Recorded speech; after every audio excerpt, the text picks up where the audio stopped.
Udah tinggal berantemnya doang ya. Iya betul, kesannya kayak kuno ya. Iya.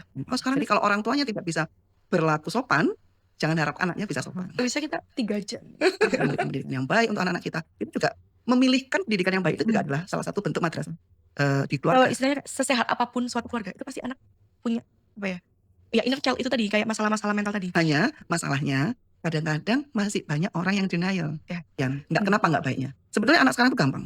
Asal kita jelaskan jelas, Ya.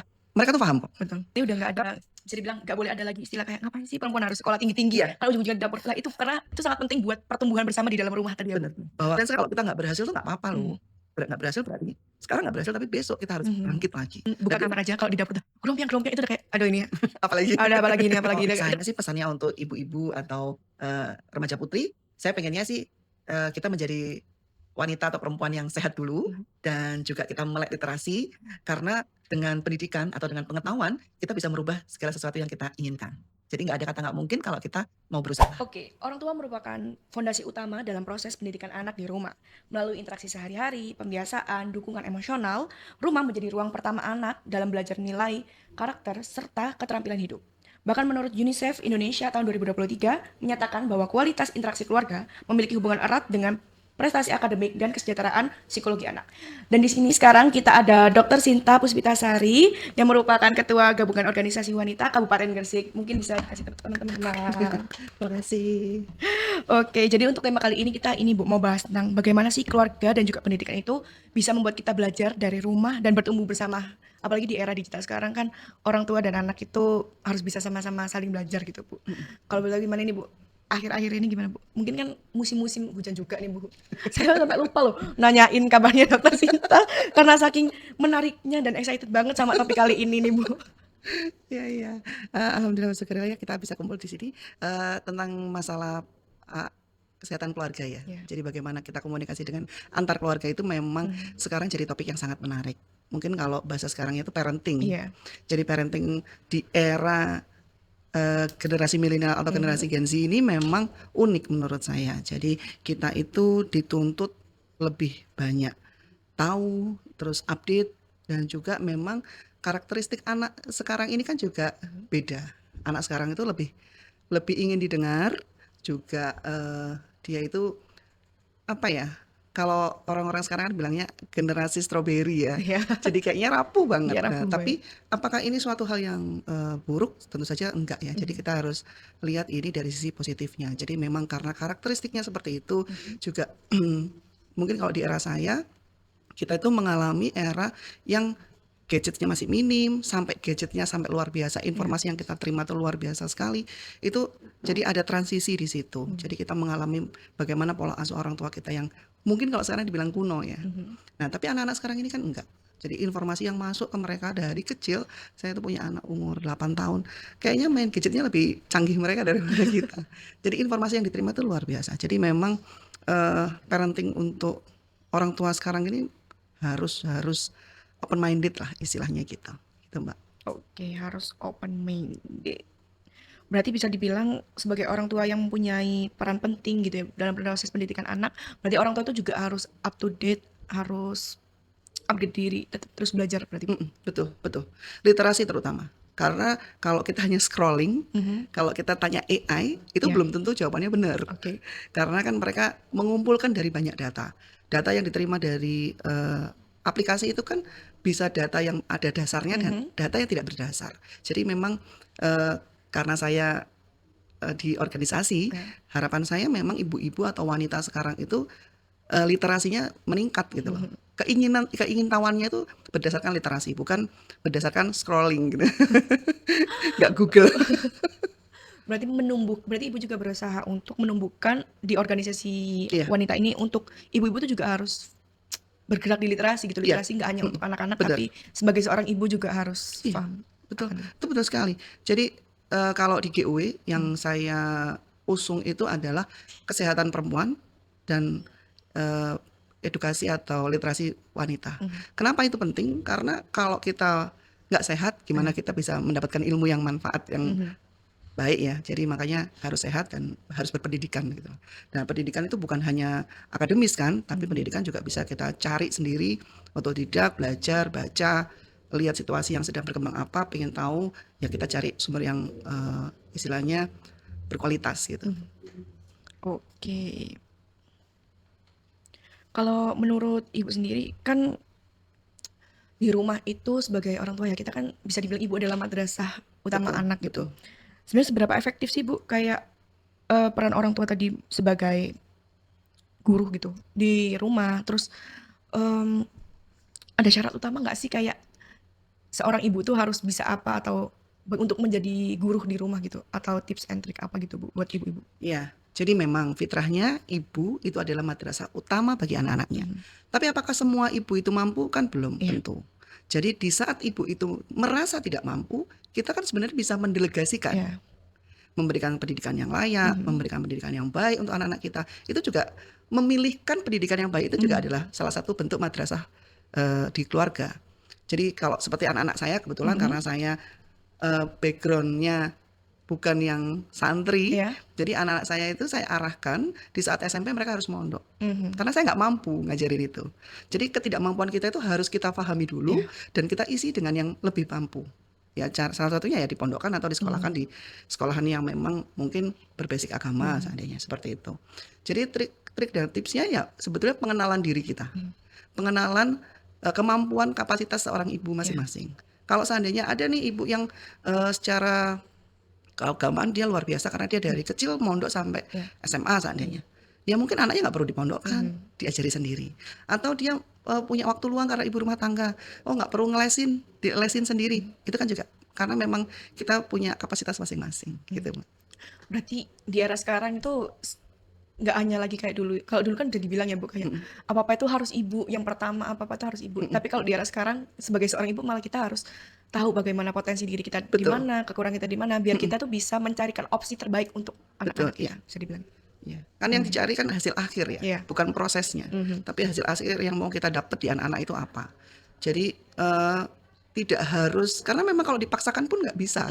Kalau memang nggak mampu seandainya, ibu-ibu itu nggak bisa masak seandainya. Iya. Terus dipaksa suruh masak, nanti malah nggak kemakan, jadi mubadir.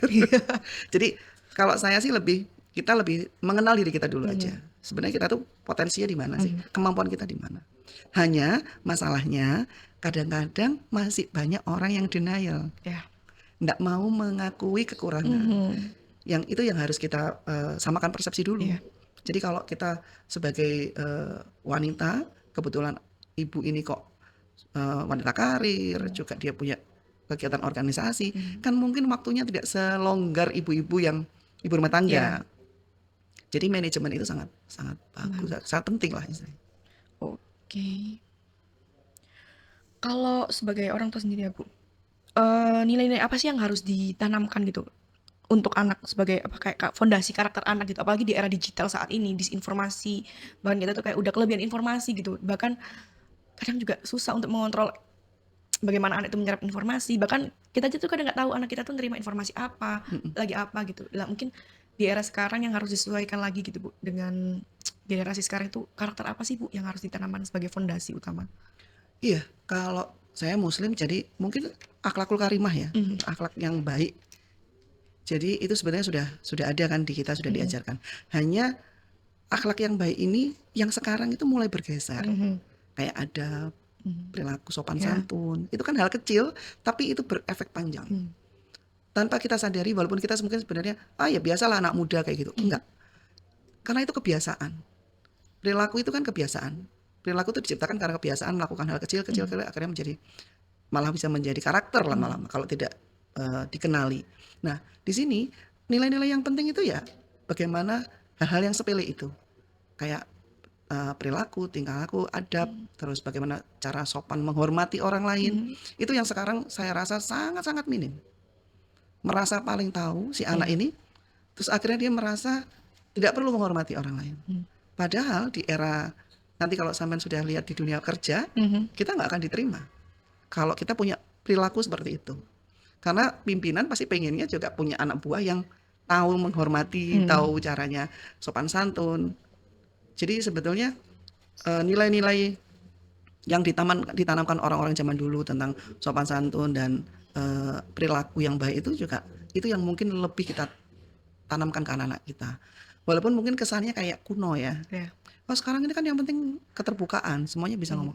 Nggak apa-apa menyampaikan isi hati, menyampaikan apa yang dipikirkan unek-unek itu boleh, tapi dengan cara yang baik.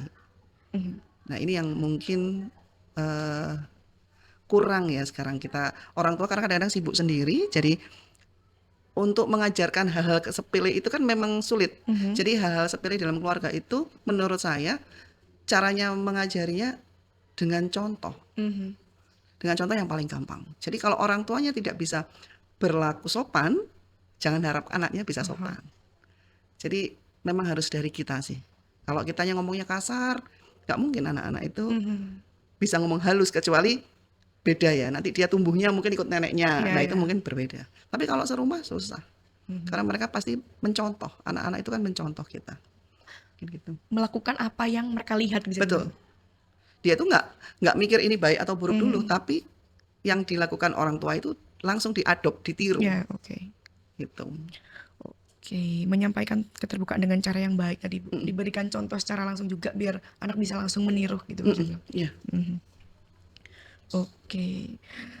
Kalau kan sebagai seorang ibu sendiri ya, Bu dokter, bagaimana sih Bu pola asuh atau suasana rumah yang mempengaruhi semangat belajar anak itu, pengalaman sebagai seorang ibu, pengalamannya itu bagaimana? Kebetulan anak saya tuh sekarang lagi pas nih, ada yang SD, ada yang SMP, ada yang SMA. Hanya kebetulan yang SMP kan di pondok ya. Kalau SMP anak-anak saya biasanya mondok. Yang di rumah ini lagi yang SD dan yang SMA. Anak SD sekarang itu mungkin beda ya sama anak SD zaman saya. Anak sekarang itu kalau nggak kita isi hari-harinya dengan mungkin les atau mengembangkan keinginannya, itu pasti larinya ke gadget. Jadi cara saya ya mengisi waktu mereka itu dengan hal-hal yang positif.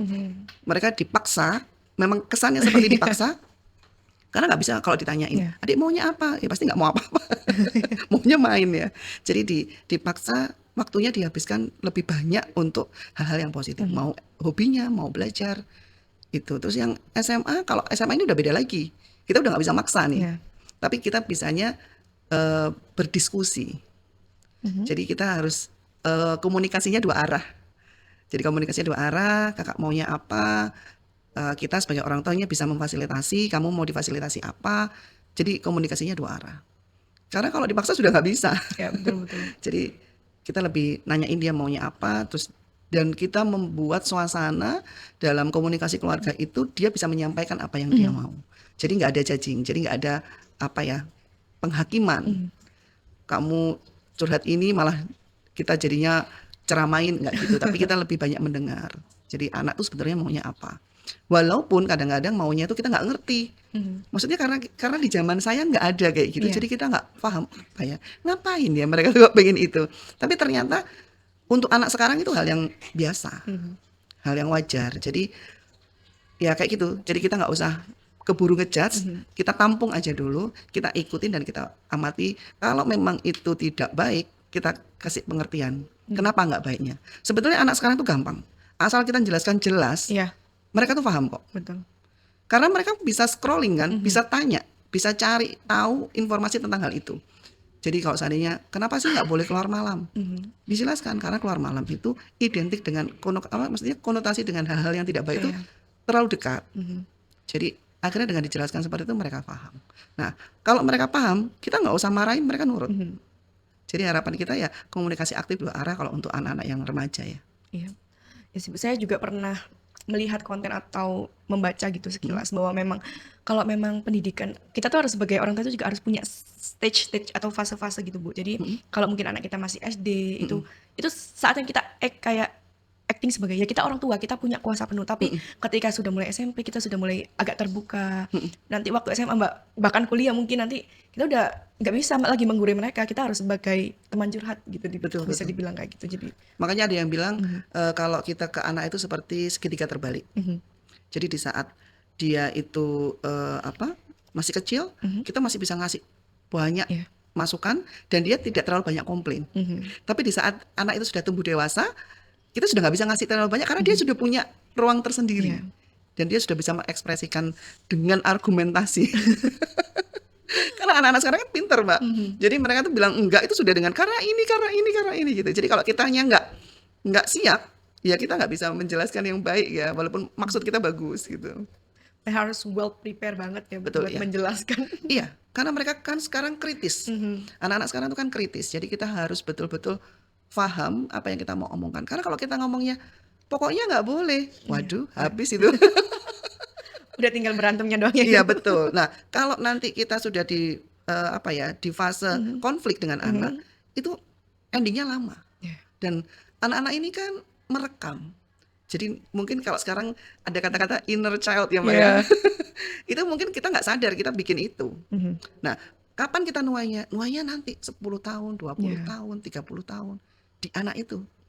Di saat dia dewasa, tanpa kita sadari kita itu udah ngores Mhm. apa ya?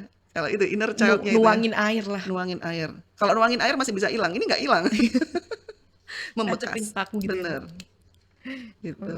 Makanya Oke. unik ya, anak sekarang itu unik. Iya sih, Bu, saya juga merasakan, ya mungkin kalau diingat-ingat lagi ternyata, oh ternyata ada alasannya loh kenapa saya nggak mau melakukan hal A gitu. Oh ternyata masih ada bekas dari inner child itu Iya, yang belum sembuh gitu. Saya iya, juga merasa entah kenapa ya, saya juga sebagai Gen Z kayak, kenapa ya kita kok segini banget sih sama mental issue, kayak iya, betul dikit-dikit betul. kena mental. Saya juga nggak paham sih sama diri saya sendiri, kayak kenapa kita dikit-dikit stres, dikit-dikit Mhm, depresi, dikit-dikit mhm, ini. Bisa nggak ya kita juga pengen gitu nggak merasakan mental issue gitu, atau gimana gitu. Soalnya kalau kita bahas tentang mental issue juga Bu sama mhm. orang tua, kadang itu mereka juga apa sih mental issue Nggak kayak nyampe. gitu, heeh. Ya sebetulnya karena kembali lagi ke literasi dan Mhm. ini ya, apa, pengetahuan orang tua. Jadi kenapa kok kayaknya sekarang mental issue itu lagi booming banget? Iya. Enggak sih sebenarnya. Mhm. Mental issue itu sudah dari dulu. Hanya kenapa sekarang jadi booming banget karena digembar-gemborkan sama medsos. Oke. Jadi orang tuh lebih aware, "Oh iya aku ini mental issue loh." Gitu. Mungkin yang dulu-dulu, "Kenapa ya aku ini kok nggak enak," ya ngerasa nggak enak aja. Tapi karena sekarang tuh digembar-gemborin dengan banyak istilah-istilah Mhm. macam-macam ya. Iya. Ada NPD lah, ada macam-macam. Ya itu jadinya orang itu lebih lebih notice gitu, lebih, Mhm. "Oh ini orang kayak gini, ini orang kayak gini," gini. Jadi memang, eee, biar nggak sampai, terjerumus ke mental health yang Iya. parah, itu memang komunikasi sih. Hanya masalahnya anak sekarang itu kan dia punya sekelompok anak Iya. sendiri, apa ya istilahnya berteman dengan Iya. teman teman sebayanya. Di saat mereka punya mental issue dan curhatnya ke Iya. teman sebaya yang dalam kapasitasnya isi kepalanya Mhm, sama, mhm. tidak bisa memberikan solusi atau kadang-kadang memberikan solusinya juga by googling yang tidak berdasar, tidak bertanggung jawab, Iya. akhirnya itu yang membuat apa ya, yang membuat kayaknya mental issue sekarang ini negatif Iya. jadinya.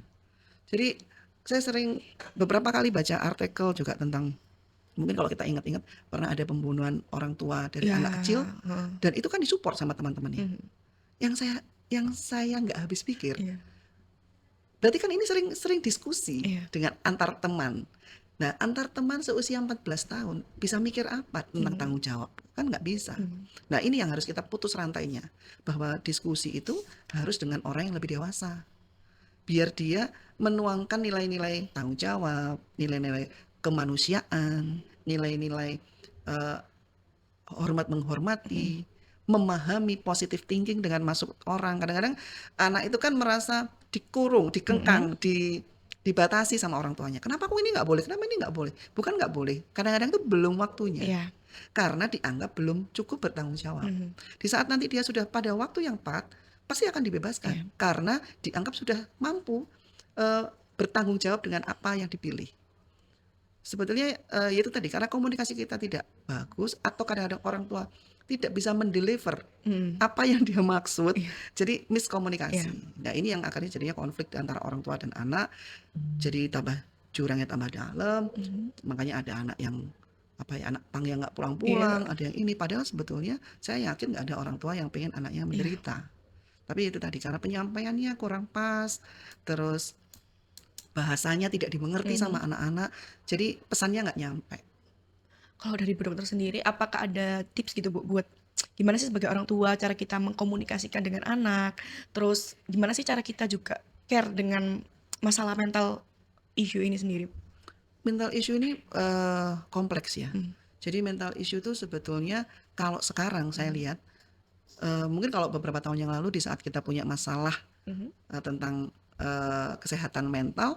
Kalau kita tanya ke ahli itu agak tabu ya. Iya. Seandainya kita datang ke psikolog, kamu kenapa? Kamu emang gila gitu. Kesannya gitu ya. Iya iya. Apalagi ke psikiater, Wah. Tapi kayaknya sekarang udah enggak. Mhm. Jadi karena kita tahu bahwa ada hal-hal atau ada kapasitas Mhm. kemampuan orang ahli di situ. Di mana kita harus mempercayakan masalah kita ke ahlinya. Mhm. Ya jadi karena sebelum di situ anak ini pasti harus terdeteksi oleh orang Mhm. tuanya. Nah, caranya mendeteksi ya harus kita sebagai orang tua itu jeli. Komunikasi yang terbuka atau efektif dengan anak, terus juga melihat atau memperhatikan hal-hal di sekeliling anak kita. Temannya siapa, minimal tahu. Terus eh, berusaha menjadi teman yang nyaman. Mhm. Jadi biar anak itu bisa cerita itu Mmm. lebih leluasa. Kadang-kadang kan anak-anak itu cerita hal-hal yang receh ya. Kadang-kadang kita orang tua udah capek, "Ih, ngomong apa sih?" Ngomongin temennya lagi Iya. berantem lah, ngomongin ini. Tapi itu harus kita dengar. Iya. Karena dari hal-hal yang kecil-kecil itu nanti baru bisa mereka menciptakan hal-hal yang besar. Mhm. Dan itu tadi, siapapun orangnya sebetulnya kalau sedang cerita terus Mhm. dihakimi itu kan pasti nggak Iya. nyaman. Begitu juga anak-anak. Jadi kita harus tampak excited Iya. bahwa apa yang diciptakan itu menarik. Mhm. Nah, kalau kita sudah menciptakan komunikasi yang nyaman, akhirnya mental issue atau permasalahan mental mereka tuh bisa disampaikan. Saya juga heran ya, dulu berapa tahun yang lalu anak saya itu suka sekali sama squishy. Mhm. Saya nanya, "Kenapa sih, Dek, mainan kayak gini?" "Iya, Mbak, ini untuk stress release." Ah, waktu itu masih TK, aku nggak ngerti. Stres, kamu tuh stres apa? Kan masih TK. Jadi dia itu googling Oh, iya. bahwa squishy itu untuk Fungsinya apa ya? fungsinya itu anti stres katanya. Ya Allah, jadi seperti itu. Mhm. Dan anak-anak itu kan nggak diolah ya. Jadi yang Iya. dilihat apa ya, yang ditangkap langsung itu. Mhm. Jadi ya kayak gitu kita nggak usah ditanggepin gimana-gimana ya. Kita Mhm. buat Oh, ya bercandain udah ya aja. gitu. Mungkin aku rasa juga mereka nggak ngerti apa itu stres. Ya Tapi Allah. ini sih Bu, biasanya kalau bisa dibilang kalau sebagai orang tua kan, kalau Mhm, anaknya yang terbuka itu kan gampang. mhm. Gimana sih Bu kalau seandainya ya, orang tuanya juga diem, kayak bisa dibilang kalau anaknya nggak cerita ya udah, kalau cerita ya udah, tapi anaknya sendiri tuh sebenarnya pengen cerita tapi kalau nggak ditanya juga nggak mau cerita, ada tipsnya nggak Bu? Apakah sebagai orang tua tuh harus kayak kalau kita anaknya nggak mau apa kayak cuma diem aja berarti kita yang harus proaktif atau bagaimana? Pas ini, aku baru baca bukunya, aku tadi ceritanya aku Iya. baru baca bukunya Bu Aisyah Dahlan. Jadi ternyata semua orang itu Mhm. punya baterai kehidupan, Iya. punya apa istilahnya ya, baterai kasih sayang. Mhm. Nah, biasanya yang komunikasinya nggak lancar, yang antara jurang pemisah antara orang tua dan anaknya itu terlalu dalam, karena baterainya tidak pernah terisi satu dengan yang lainnya. Mmm. Jadi ini makanya kita harus literasi karena itu Iya. kan nggak ada yang ngajarin ya, kita zaman Mhm. dulu nggak tahu. Kita tahu sih, kalau ulang tahun ngasih kado, Iya. tapi kan sekedar aja setahun Mhm. sekali. Padahal anak itu ada yang memang dia itu, sukanya adalah, eee, menerima hadiah. Mmm. Hadiah itu nggak harus mahal, nggak harus spesial, tapi seandainya kita ibu ini kan setiap hari masak nih, Iya. masak ini, tapi dia taruh di piring, ditata, dikasihin ke anaknya, itu Mmm. juga suatu Iya. hadiah. Nah, dengan kalau memang dia baterai kehidupannya yang utama adalah pemberian hadiah, Mhm. dengan begitu dia happy Oh, seharian. oke. Nah, ini yang harus kita tahu. Mmm. Sebenarnya kalau kita bisa bisa tahu satu persatu Mhm. anggota keluarga kita, contohnya, oh kalau suami itu sukanya quality time. Mhm. Oh kalau anakku yang besar ini sukanya dia itu dilayani, pelayanan. Mhm. Oh yang nomor 2 ini dia sukanya apa, physical touch. Mhm. Oh yang ini, atau Mhm. kita sendiri. Kan banyak juga ibu-ibu muda yang, apa, mental health-nya terganggu ya, Iya, karena dia banyak. nggak sadar, dia sebenarnya butuhnya apa. Mhm. Kalau kita bisa mengetahui kebutuhan kita, dan kita bisa mendeliver semua kebutuhannya keluarga, ya ini akan baik-baik aja. Mmm. Karena kalau seandainya baterai kasih sayang ini tidak terisi, Mhm. atau draining, itu jadinya yang tampak, itu akan emosional. Mmm. Kayak sumbu pendek gitu. Mhm. Semua salah dikit marah, apa dikit marah. Nggak ada angin, nggak ada hujan marah. Kadang-kadang, nah di buku itu Bu Aisyah bilang, pernah nggak ya kita nggak ada angin, nggak ada hujan, tiba-tiba seharian itu bete banget. Mhm. Nah ternyata itu salah satunya juga karena kita tidak terpenuhi, Mmm. Karena nggak di-cas tadi ya, karena Bu? nggak di-charge. Mhm. Nah kalau ini sudah di-charge, kita enggak. Karena Mhm. biasanya hari-hari kita juga fine-fine aja kan. Mhm. Kita juga kok hari-hari itu nggak apa-apa ya, kok hari ini kok sensitif banget. Kayaknya dikit salah. Ternyata itu. Nah, ini kan kita selama ini nggak tahu. Tapi ternyata kalau udah tahu, oh ternyata segampang itu penyelesaiannya. Nah, makanya ini ilmu baru sih kalau buat saya pribadi. Jadi mungkin ya kalau seandainya kita udah tahu ilmunya ya tinggal kita terapkan. Itu juga pasti beda. Mood anaknya juga beda. Langsung vibe-nya itu jadi enak aja semuanya. Nah, memang jadi kayak perannya ibu tuh jadi kayak berat ya. Karena memang kita itu yang harus mengkondisikan kondisi-kondisi seperti ini. Kalau kita nggak mengkondisikan seperti ini ya suami akan jalan sendiri, anak-anak akan jalan sendiri. Akhirnya kita sendirian. Kayaknya rumah ini hanya isinya hanya ibu aja. Gitu. Nah, kita kan nggak mau kayak gitu. Jadi maunya walaupun kita sibuk masing-masing, tapi di saat pulang ke rumah semuanya hadir, semuanya ada bareng. Semuanya recharge bareng, betul. Oke. Oke, kita udah bahas juga masalah pola asuh, suasana rumah gitu kan, Bu. Gimana sih, Bu? Sebagai seorang dokter juga ya, Bu. Gimana sih hubungan antara fisik anak seperti pola makan, tidur, dan juga aktivitas itu dengan kemampuan belajar anak? Apalagi sekarang kan anak-anak juga bisa dibilang kadang tuh sampai lupa makan gitu, Bu, hanya karena mereka main gadget gitu kan. Benar-benar. Kalau masalah kesehatan dengan apa tadi, Mbak? Kemampuan belajar. Jadi nomor satu sih kalau masalah kemampuan belajar kita harus paham betul anak ini tipikal belajar yang bagaimana. Kan anak itu ada yang auditori, ada yang kinestetik, ada yang memang dari visual. Ada anak itu yang memang harus baca banget, baru dia paham. Ada yang dengan mendengar. Biasanya cirinya tuh anak ini nggak mau bolos sekolah. Anak yang mendengar itu kenapa? Karena dia harus mendengarkan gurunya menjelaskan. Kalau dia disuruh baca aja dia nggak bisa. Karena dia harus ada rangsangan auditori, baru dia itu mancep apa yang dibaca. Nah, kalau kita sudah tahu bagaimana caranya anak-anak kita ini belajar, ya kita baru bisa. Karena anak saya yang paling kecil yang menarik itu, yang saya juga baru ngeh di saat kalau sudah mengalami sendiri ya. Jadi anak saya yang paling kecil itu, waduh kalau mainan gadget tuh sebenarnya bukan mainan sih, dia lebih suka scrolling aja. Dan dia tuh buat dia tuh happy. Di saat les, saya tuh nemenin. Ini ibu guru kok ngomong sendiri. Si anak ini sambil lihat apa pada waktu lihat kayak Marsha, kayak film-film gitu. Kalau kita sebagai orang tua kolot, ini langsung naik darah kayaknya. Ini gimana sih belajar kok nggak fokus? Tapi ternyata anak saya itu auditori. Kalau dia moodnya baik, walaupun hanya mendengar, itu masuk. Gurunya bilang, jangan dimarahin Bu. Besok Ibu lihat hasilnya bagaimana. Besok kan betul ujian. Kalau nanti nilainya jelek, Ibu marahin nggak apa-apa. Tapi kalau nilainya bagus, ya memang gini cara belajarnya. Terus saya juga diam aja, nurut aja sama Bu Guru ini. Terus besok saya lihat, loh iya, dia bisa benar semua. Dengan cara belajar yang aneh menurut saya. Karena bayangan kita kan dulu kalau belajar ya, nggak ada buku, sepi, nggak ada orang, nulis-nulis, ini fokus gitu loh. Sekarang ternyata enggak. Jadi anak-anak itu terlalu bervariasi macam-macam. Jadi yang akhirnya kalau kita nggak kenal, kita akhirnya emosi, anaknya jadi malah nggak happy, malah nggak mau belajar. Oh, saya juga baru tahu deh, Bu. Kalau saya juga ternyata kayak sepertinya sama kayak anak ibu yang paling kecil. Saya sendiri kalau saya juga paling nggak suka bolos sih, Bu. Jadi even di sekolah juga pasti tahu kadang kayak ada jam kosong atau apa. Saya tetap berangkat ke sekolah kayak nggak tahu ya, kayak senang aja gitu ke sekolah gitu.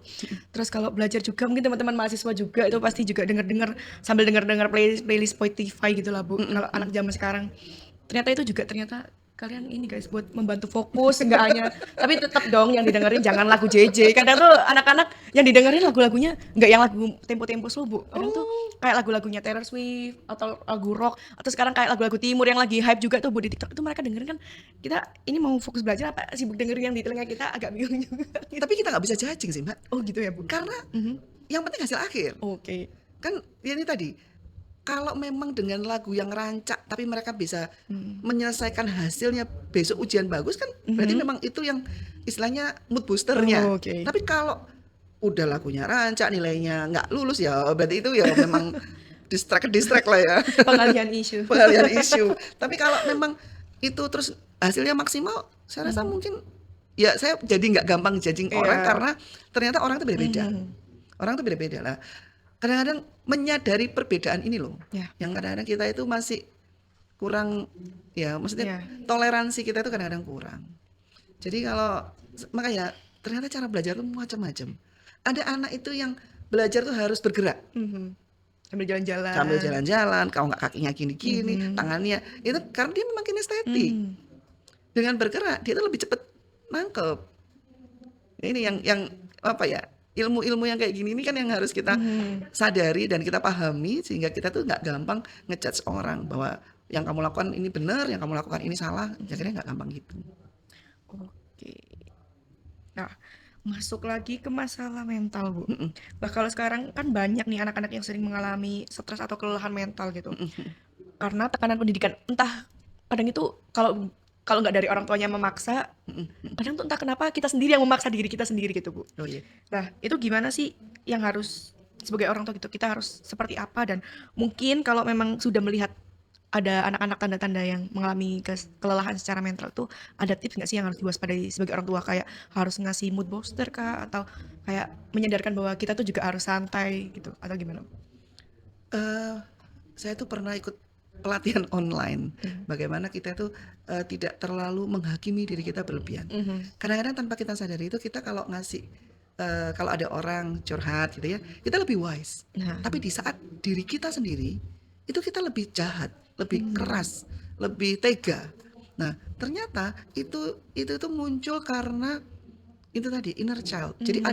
ada orang yang dulu selalu menuntut kita tanpa sadar. Jadi kayak Mhm. autopilot gitu loh. Iya. Jadi otak ini langsung autopilot, kamu harus gini, kamu harus gini, kamu harus gini. Walaupun otaknya bilang gitu, kadang-kadang badannya enggak. Mhm. Tapi akhirnya kayak kebulet di pikiran kita sendiri Mhm. bahwa itu menjadi tuntutan. Nah, caranya rilis itu ternyata sekarang sih macam-macam ya. Kalau yang saya pelatihan itu cara satunya diary, Mhm. dituangkan di diary. Tentunya kalau keluarganya harmonis, keluarganya komunikasinya baik, itu pasti lebih gampang. Tapi kan kadang-kadang kita sendiri nggak sadar ya, Mhm. pelaku ini nggak sadar bahwa ternyata kita itu ada tadi mental issue Iya. dalam diri kita. Nah, caranya ya memang harus banyak-banyak cari tahu Mhm. ilmu tentang itu. Karena sebenarnya gampang sekali. Cara menyelesaikannya itu tadi, menuangkan apa yang kita pikirkan itu di diary, Mhm. itu sebetulnya sudah merilis 20% permasalahan. Mhm. Terus punya komunitas yang baik. Iya. Jadi support system lah kalau anak sekarang Mhm. ya. Support system yang baik yang dimana di saat si anak atau siapapun yang punya mental issue ini tidak malah dikucilkan, dibully, disudutkan, Mhm. tapi malah sama-sama belajar sabar, ikhlas. Karena sabar ikhlas itu kan enak diucapan, nggak enak Ya, iya. dilaksanakan ya. Mhm. Mhm. Jadi kalau itu nanti ada komunitas yang sama-sama punya visi misi yang sama, ingin bertumbuh Mhm. yang sama, yang sehat, itu nanti bisa bisa segera terselesaikan. Mhm. Sebelum pastinya ke ahli ya. Iya. Tapi ke ahli itu kan kalau sudah terdeteksi orang tua, Mhm. sudah diupayakan di dalam lingkung terkecil tapi nggak berhasil, Iya. baru ke ini. Tapi kalau memang kita sudah menyadari sendiri dan sekarang ternyata banyak itu pelatihan-pelatihan kayak gitu. Mhm. Dan itu bentuknya online. Jadi pelatihan itu mengajarkan kita bagaimana ngerilis si inner child. Iya.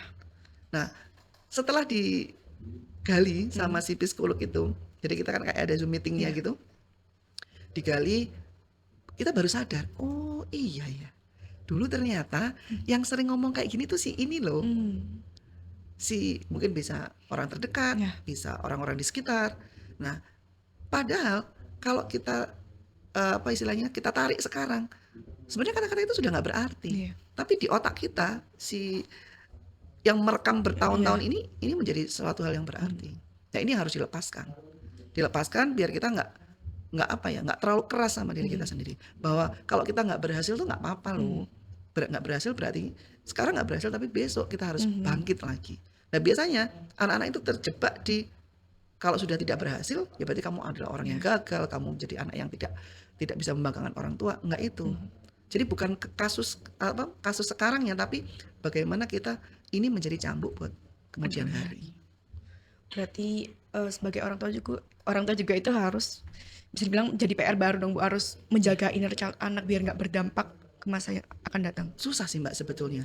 Inner child itu karena ternyata inner child itu kita nggak sadar. Iya. Jadi maksud kita seandainya baik ya, Iya. kita mengingatkan, "Jangan ini ya, Dek, jangan ini jangan ini." Jangan ini masuk, Mhm. jangan ini yang masuk. Makanya kalau ditarik sekarang, permasalahan dulu ditarik ke masa sekarang, sebenarnya tidak berarti. Iya. Tapi karena otak ini kan merekamnya kan Iya iya. sedikit, sedikit, Mhm. sedikit, sedikit, dan akhirnya malah sekarang sudah menjadi masalah yang besar. Mhm. Jadi masalah yang besar, nah, dan ini sudah terlanjur nempel. Nah, kalau sudah masuk ke apa ya, ke bawah alam sadar ini, akhirnya kayak auto. Iya. Nah, ini yang harus kalau kita bisa mendeteksi, kita lepaskan Iya. sedikit-sedikit. Nah, dari situ nanti kita punya pribadi yang kuat, nggak gampang apa ya, nggak gampang kegoyah Iya. pendiriannya. Ya itu tadi. Tapi itu tadi, memang harus belajar sih, intinya harus belajar. Iya sih. Emang itu sih, kalau saya kadang tuh saya juga merasa ya kalau baca-baca buku parenting A, B, Mhm, C, dan juga menganalisa lah kan mhm, kondisi mental-mental teman-teman saya gitu, kalau ngobrol kok saya merasa teman saya gini. Saya tuh jadi merasa kayak sebagai orang tua tuh juga repot, sebagai anak tuh juga repot. mhm, Kayak betul. sebagai entah ya, saya kan mungkin nanti kita semua kan jadi orang tua ya, Bu. Mhm, Saya tuh kalau baca itu kayak istilahnya kayak sesehat apapun suatu keluarga, itu pasti anak tetap punya apa ya?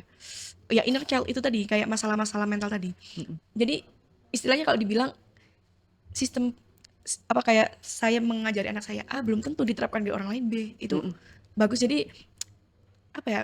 Membesarkan anak ini udah kayak ilmu coba-coba gitu nggak sih Bu kalau bisa dibilang? Memang sih, nggak ada sekolahnya, Iya. nggak ada sekolahnya. Jadi berumah tangga atau berkeluarga itu nggak ada sekolahnya. Tapi yang harus kita pegang, bahwa orang-orang dulu tuh dan banyak orang yang sukses Mhm. daripada yang nggak sukses. Jadi sebetulnya berarti bisa diupayakan. Iya.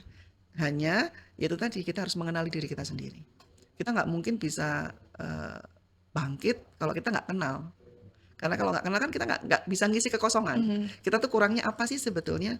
Atau kita menyadari oh ya tadi saya juga belum bilang ya, bahwa kita sebagai orang tua itu nggak selalu benar loh. Iya. Jadi kita itu harus berani minta maaf sama anak. Itu hal kecil.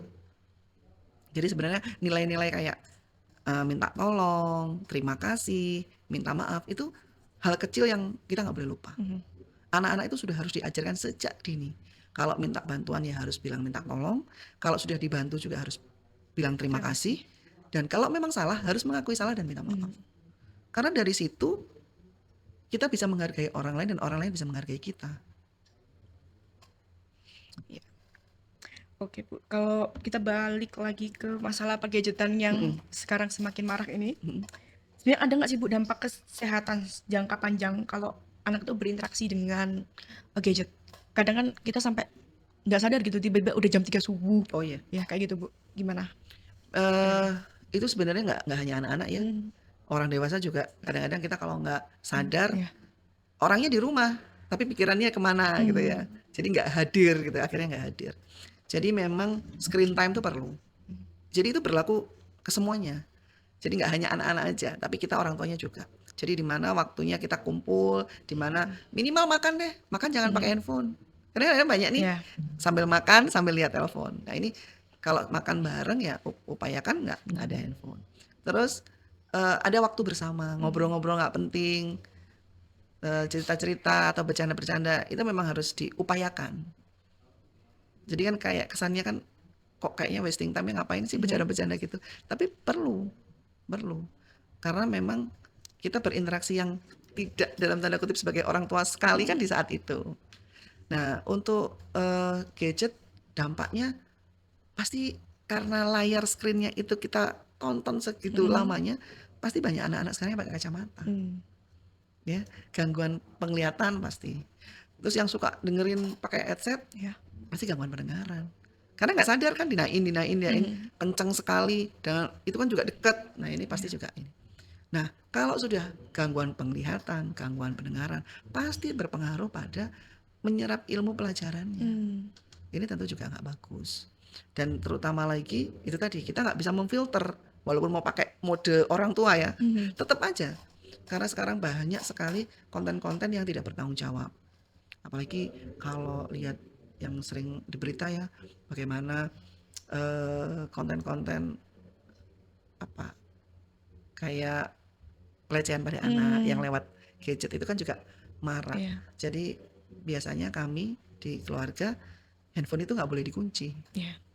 Jadi semuanya bisa pegang, semuanya bisa buka. Di saat kita punya kesempatan seperti itu, tentu anak akan lebih punya batasan daripada mereka punya password sendiri-sendiri nih di handphone.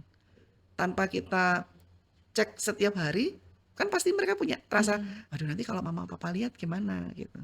Jadi hal-hal kecil sih sebenarnya, tapi itu alhamdulillah di keluarga kami seperti itu. Jadi kita punya apa ya, kebijakan lah, peraturan bahwa Peraturan rumah nggak boleh di kalaupun di password kita harus masih tahu, tahu. ya kita masih tahu passwordnya apa gitu. Tapi kalau kalau melihat dari ini apa Bu namanya? Kalau si anak Ibu yang SMA nanti kan pasti juga butuh ruang privasi kan Bu. Itu apakah kadang itu dia merasa kayak ruang privasiku itu nggak aman atau gimana, atau karena memang sudah ada pembiasaan sejak dini tadi itu akhirnya kayak dia ya sudahlah, kayak ini juga biar sama-sama percaya antara orang tua dan anak gitu. Ya karena kita kalau orang tua memang harus kepo sih Mbak sama anak.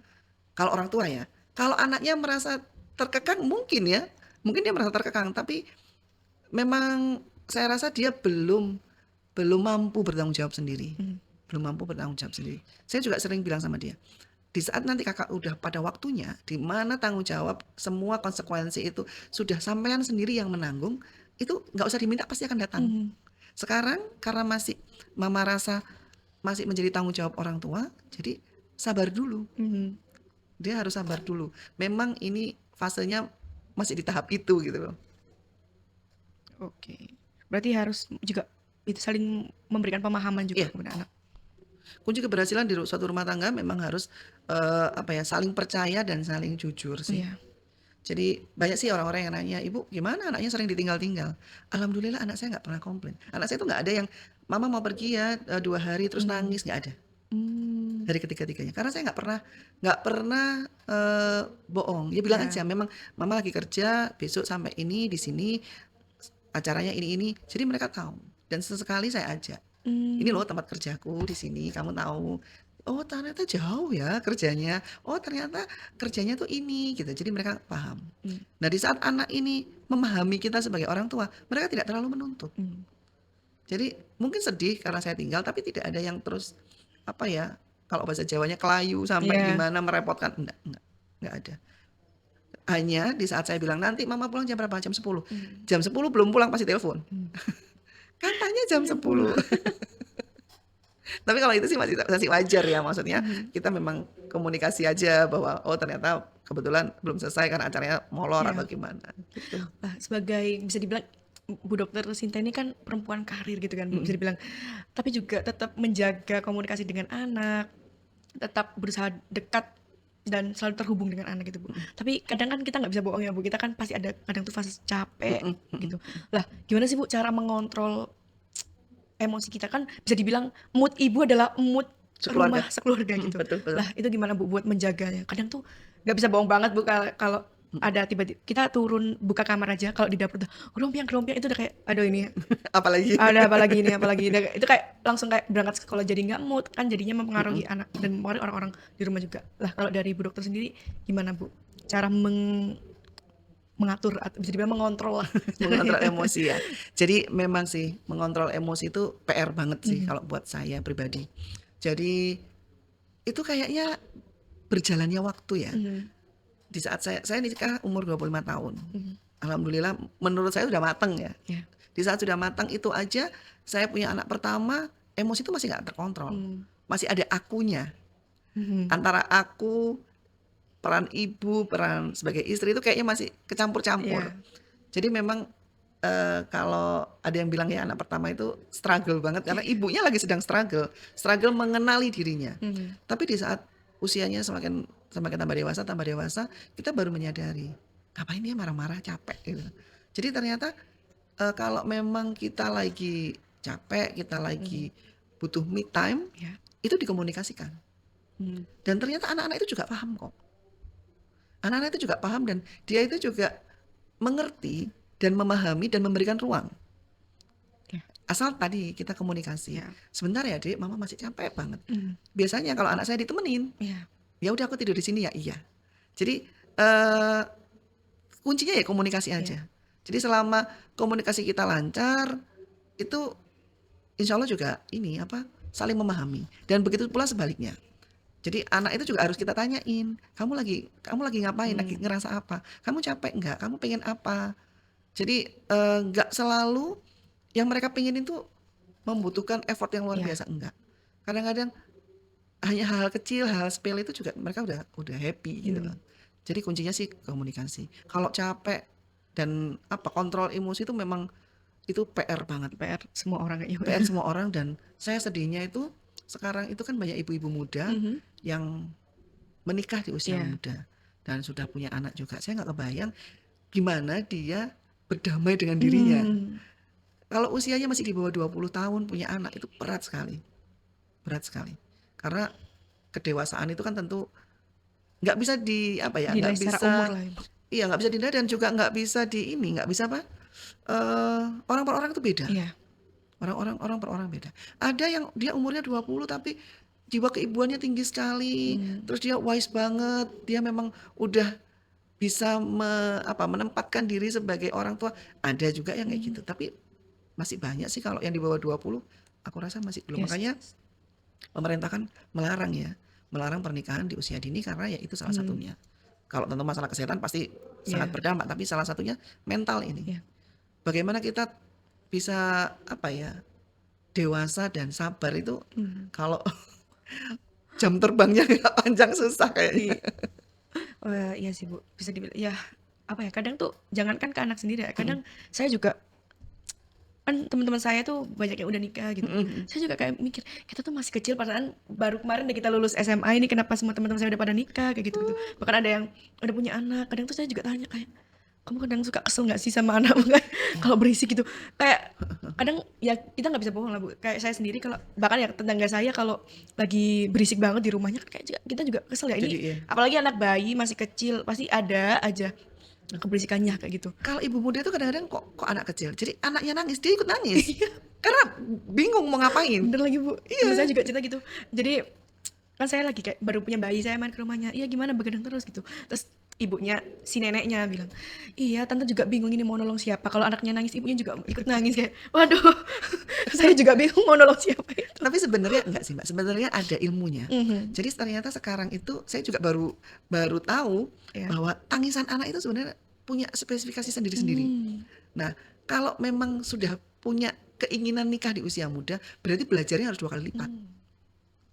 Jadi ternyata nangis karena haus, nangis karena dia mau buang air besar, nangis karena dia itu nggak bisa kentut, itu beda-beda. Beda-beda. Wow. Berarti kita harus ada baru ini, Bu, komunikasi bayi. Iya benar. Nah, kalau kita tuh sudah paham. Nah, kenapa dulu itu karena dulu itu kan ibu-ibu kita atau neneknya itu kan bantuin banget. Iya. Bantuin banget sehingga kita tuh sebenarnya karena mereka mungkin udah kebiasaan aja ya. Ah ini pasti ini nih, ini kasih ini. Jadi kita nggak tereducate. Jadi hanya karena anaknya sudah banyak, udah tahu kebiasaannya aja. Tapi sebetulnya ada ilmunya ternyata. Jadi saya nggak sengaja scrolling di YouTube, ada ternyata nangis. Dan tak praktekkan, iya ternyata nangis tuh nggak sama. Jadi kalau nangis ini tuh suaranya gini, nangis. Nah kita kan kalau namanya ibu muda, kayaknya nangisnya bodoh kabeh. Sebenarnya kalau bisa dibilang nih orang zaman dulu berarti pinter-pinter cuma nggak ada buktinya gitu ya, Iya, nggak ada literasinya. dituliskan. Iya. Nah jadi kalau ternyata kalau seandainya memang punya keinginan nikah di usia muda, ya berarti belajarnya harus 2 kali lipat. Oke. Menurut Bu Dokter sendiri, apa sih Bu sebenarnya makna dari bertumbuh bersama sendiri di dalam Keluarga. dalam keluarga dan juga berkaitan dengan pendidikan juga? Bertumbuh bersama di dalam keluarga itu sangat penting. Ini poin yang mungkin orang-orang sadar nggak sadar ya. Mungkin sudah melakukan tapi nggak paham itu apa. Jadi bertumbuh bersama itu di mana semua anggota keluarga ini diberi kesempatan untuk sama-sama punya kesempatan memperbaiki diri. Memperbaiki diri mungkin kalau dalam pendidikan bisa sekolah lagi. Jadi mungkin yang sekolah itu nggak anak-anaknya istilahnya pendidikan dasar seperti SMP, SMA, tapi mereka ada peluang untuk bisa kuliah sampai S2 bahkan S3. Atau antar suami istri. Jadi di mana ada kan beberapa suami itu yang ngapain sih kamu sekolah lagi? Kan udah cukup di rumah tuh nggak ngapa-ngapain. Toh kamu hanya ketemu anak-anak sama dapur, kan nggak perlu sekolah. Tapi ternyata enggak. Sekolah itu nggak untuk bekerja saja, tapi ternyata sekolah itu bisa untuk pendewasaan. Iya. Dan kita tuh kalau punya ilmunya, kita tuh bisa menyikapi suatu masalah itu lebih lebih Iya. bijaksana. Ini saya akan ngutip lagi kata-katanya Bu Aisyah Dahlan. Jadi ternyata laki-laki dan perempuan itu berbeda. Iya. Nah, di saat kita sadar bahwa berbeda, kita nggak akan menuntut. Mhm. Kita nggak akan menuntut. Kenapa sih laki-laki itu datang kantor, pulang langsung tidur? Kan pasti bete ya ibunya ini istrinya. Tapi ternyata memang begitu. Jadi karena mereka itu merasa dengan dia sudah bekerja, dia sudah memberikan nafkah, dia sudah menyediakan rumah, dia sudah selesai tugasnya. Nah, pemahaman-pemahaman seperti ini itu kalau kita nggak belajar nggak bisa. Jadi tumbuh bersama itu sebetulnya yang tumbuh bukan hanya orangnya, tapi secara mental dan fisik kita juga akhirnya bertumbuh. Di mana kita menyikapi suatu masalah itu bisa lebih mencari solusi yang terbaik, bukan menambahi masalah dengan masalah lagi. Karena kalau kita menyelesaikan masalah itu dengan nada tinggi, maksudnya dengan berantem seandainya, itu yang kita dapat bukan penyelesaian masalah, tapi justru kita membuat masalah baru. Kenapa? Di saat kita emosi, controlling dari kata-kata kita itu nggak ada. Dan pasangan kita atau anak kita yang kita marahin ini pasti akan tambah apa ya, terluka tanpa kita sadari. Jadi mungkin nggak ada maksud ngomong kayak gitu, tapi karena terpancing suasana akhirnya ngomong. Nah ini kan juga harus kita hindari gitu loh. Nah caranya bagaimana? Caranya ya berusaha memahami dengan pemahaman. Apalagi anak-anak sekarang ya, jadi kan mbaknya akan jadi ibu, akan jadi istri. Di era sampean, tentu ini suasananya sudah berubah lagi. Jadi kita harus banyak banyak memberikan masukan pada diri kita sendiri bahwa oh iya anak itu ternyata punya karakter masing-masing. Oh iya pasangan saya ini karakternya seperti ini. Nah saya ini orangnya seperti ini. Bagaimana caranya biar bisa komunikasinya baik atau bisa match? Oh ternyata yang satu harus naik, yang satu harus turun. Kita harus punya strategi lah kasarannya. Kita harus punya strategi nih gimana menghadapi masalah. Atau dengan cara ini kita punya kesepakatan. Kadang-kadang itu kan sampean menyelesaikan masalah dengan saya menyelesaikan masalah kan beda. Ada orang yang senengannya tuh pokoknya hari ini punya masalah, hari ini udah selesai. Ternyata pasangannya enggak. Harus pending dulu. Pasangannya tipikal yang kalau diselesaikan hari ini aku pasti akan terpancing emosi, jadi dia nggak mau. Harus take time. Dia harus take time dulu, dia harus mikir, cooling down, dia berpikir dengan tenang, bisa mencari solusi yang baik. Nah, ini kan harus dikomunikasikan. Jadi ya memang itu sih. Berarti udah nggak ada, bisa dibilang nggak boleh ada lagi istilah kayak ngapain sih perempuan harus sekolah tinggi-tinggi kalau ujung-ujungnya di dapur. Lah itu karena itu sangat penting buat pertumbuhan bersama di dalam rumah tadi ya. Benar-benar. Dan sekarang sekolah itu nggak harus datang ke suatu institusi kok. Kita kan bisa online. Banyak sekali. Banyak pelatihan-pelatihan online yang saya ikuti dari rumah. Juga bahkan sekarang itu ada bedah buku yang online. Jadi kita nggak usah baca bukunya lama-lama, tapi kita udah tahu esensi di dalamnya itu yang harus kita highlight apa. Nah, itu kan kembali lagi ya, gadget itu menuang atau memberikan manfaat banyak sekali. Tinggal kita mau yang mana. Mau kita explore yang mana. Kalau maunya hanya lihat sound horror ya, yang keluar FYP-nya itu terus ya. Tapi kalau yang kita buka itu parenting, bagaimana self healing gitu ya, nanti yang keluar akan itu. Tergantung bagaimana kita algoritma yang kita cari ya. Bagaimana kita mengatur algoritma. Oke Bu, mungkin ini sih udah dikode-kode kayak closing statement gitu. Padahal ini gimana ini ya, sangat menarik sekali gitu loh, nggak bisa ini. Kalau bisa kita 3 jam ini.